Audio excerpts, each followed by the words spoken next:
Alors, nous allons ici calculer l'intégrale de 0 à 1 de x exponentielle x dx à l'aide d'une intégration par partie. Nous allons poser u', ou u' de x, mais pour simplifier j'écris u', est égal à expo x. Et je mets ici v, la fonction v est égale à x. Je calcule u, c'est-à-dire la primitive d'exponentielle x, je sais que c'est exponentielle x, et je calcule v', la dérivée de x, c'est 1. Et bien d'après la formule au niveau des intégrations par partie, je peux écrire que l'intégrale entre 0 et 1 de x dx sera égale, alors il y a un moyen mémotechnique pour le retenir, uv, que je mets entre crochets, c'est-à-dire x, ex à prendre entre 0 et 1, moins l'intégrale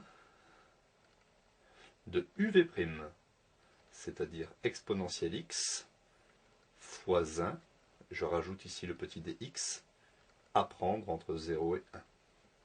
Donc je répète, je choisis u' égale expo x, et donc forcément, v correspondra à x. Je trouve la primitive, u, de expo x et expo x. Et la dérivée de x, c'est 1. Et je fais uv, entre crochets, moins l'intégrale de uv'. Donc, je peux continuer le calcul.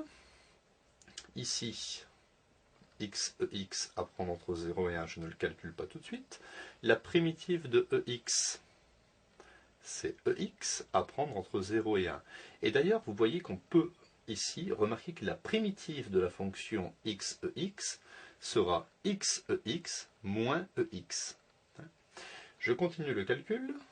Je remplace ici x par 1.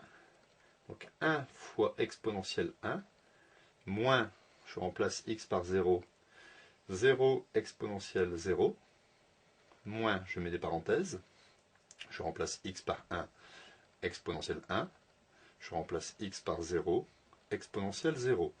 J'obtiens donc, ici, exponentielle 1, je peux mettre e, 0 fois quelque chose, 0.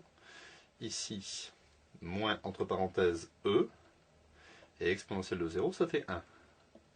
J'obtiens donc e, moins e, plus 1. Ça s'élimine, et j'obtiens plus 1 unité d'air.